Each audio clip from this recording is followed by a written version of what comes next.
वह परिपक्व ज़्यादा होता है और सभी प्रकार के कार्यों को विशिष्ट कार्यों का दक्षता पूर्वक संपादन करते हैं। अर्थ ये हुआ कि कोई भी कार्य को अच्छे से वह कर पाएंगे। अब आगे बताने जा रहे हैं प्रोक्रिएटिक एवं यूकैरियोटिक कोशिकाओं में अंतर क्या है। तो ये रहा प्रोक्रिएटिक कोशिका, प्रोकैरियोटिक कोशिका और ये है यूकैरियोटिक कोशिका। अब इस दोनों का अंतर जानेंगे। यह आध कोशिका है, इसका आकार प्राय छोटा होता है और यह यूकैरियोटिक कोशिका है जिसमें कहा गया है यह विकसित होता है। यानी यूकैरियोटिक कोशिका क्या होता है, अपने आप में विकसित होता है। इसका आकार प्राय बड़ा होता है।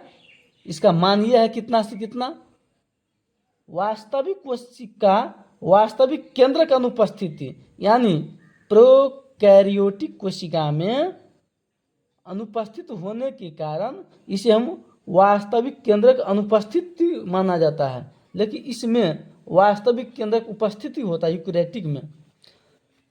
पॉइंट 3, केवल जीवाणु बैक्टीरिया एवं साइनोबैक्टीरिया में मौजूद। प्रोकैरियोटिक में क्या कहता है, केवल जीवाणु बैक्टीरिया एवं साइनोबैक्टीरिया में मौजूद सभी पादप और जंतुओं में मौजूद होता है। यूकैरियोटिक कोशिका सभी पादप और जंतु दोनों में उपस्थित रहता है। कौन सा, यूकैरियोटिक कोशिका। और क्या कहता है ये पॉइंट 4, केंद्रक नहीं पाया जाता। किस में, तो प्रोकैरियोटिक कोशिका में केंद्रक नहीं पाया जाता है फ्रेंड्स, और इसमें केंद्रिका पाया जाता है। यूकैरियोटिक कोशिका में क्या पाया जाता है, केंद्रिका। पॉइंट 5, केवल एक क्रोमोसोम पाया जाता है। किसमें, प्रोकैरियोटिक कोशिका में केवल एक क्रोमोसोम पाया जाता है, जबकि यूकैरियोटिक कोशिका में अनेक क्रोमोसोम पाए जाते हैं। गोल्गी काय, माइटोकॉन्ड्रिया, अंतःप्रद्रवी जालिका नहीं पाए जाते हैं। प्रोकैरियोटिक कोशिका में गोल्गी काय, माइटोकॉन्ड्रिया और अंतःप्रद्रवी उसके अंदर जो द्रव होता है जालिका नहीं पाए जाते हैं, जबकि गोल्गी काय, माइटोकॉन्ड्रिया, अंतःप्रद्रवी जालिका यूकैरियोटिक कोशिका में पाए जाते हैं।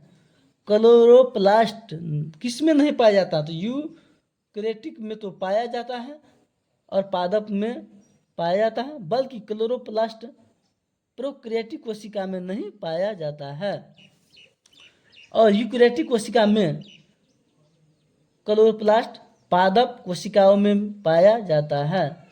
कोशिका विभाजन विखंडन या मुकुलन द्वारा होता है। अगर पूछे प्रोकैरियोटिक में कोशिका का विभाजन किसके द्वारा होता है, तो वहाँ हम जानेंगे कोशिका विभाजन विखंडन या मुकुलन के द्वारा होता है।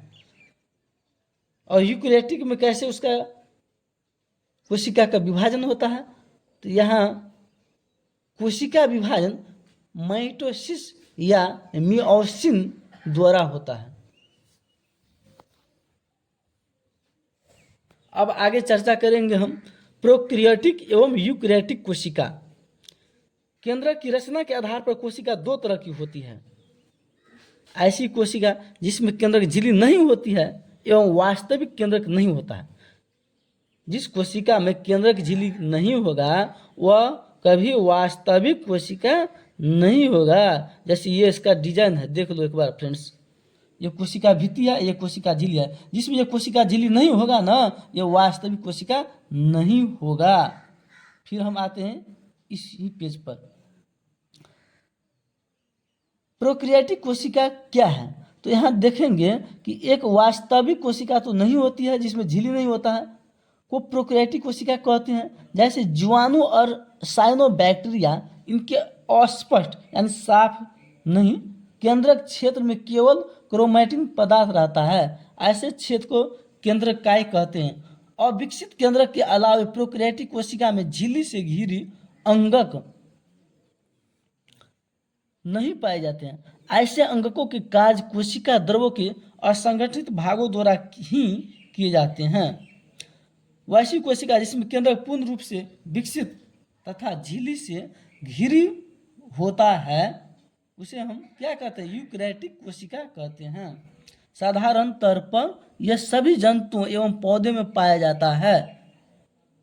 इन कोशिकाओं में झिल्ली से घिरे अंगक पाए जाते हैं जो विशिष्ट कार्यों को दक्षतापूर्वक संपादन करते हैं। जिसमें कोशिका झिल्ली पाया जाता है, जिस कोशिका में वह परिपक्व ज़्यादा होता है और सभी प्रकार के कार्यों को विशिष्ट कार्यों का दक्षतापूर्वक संपादन करते हैं। अर्थ ये हुआ कि कोई भी कार्य को अच्छे से वह कर पाएंगे। अब आगे बताने जा रहे हैं प्रोकैरियोटिक एवं यूकैरियोटिक कोशिकाओं में अंतर क्या है। तो ये रहा प्रोकैरियोटिक कोशिका, प्रोकैरियोटिक कोशिका, और ये है यूकैरियोटिक कोशिका। अब इस दोनों का अंतर जानेंगे। यह आध कोशिका है, इसका आकार प्राय छोटा होता है, और यह यूकैरियोटिक कोशिका है जिसमें कहा गया है यह विकसित होता है। यानी यूकैरियोटिक कोशिका क्या होता है, अपने आप में विकसित होता है। इसका आकार प्राय बड़ा होता है। इसका मान यह है कितना से कितना, वास्तविक कोशिका वास्तविक केंद्र का अनुपस्थिति, यानी प्रोकैरियोटिक कोशिका में अनुपस्थित होने के कारण इसे हम वास्तविक केंद्रक अनुपस्थिति माना जाता है, लेकिन इसमें वास्तविक केंद्रक उपस्थिति होता है यूकैरियोटिक में। पॉइंट 3, केवल जीवाणु बैक्टीरिया एवं साइनोबैक्टीरिया में मौजूद। प्रोकैरियोटिक में क्या कहता है, केवल जीवाणु बैक्टीरिया एवं साइनोबैक्टीरिया में मौजूद सभी पादप और जंतुओं में मौजूद होता है। यूकैरियोटिक कोशिका सभी पादप और जंतु दोनों में उपस्थित रहता है। कौन सा, यूकैरियोटिक कोशिका।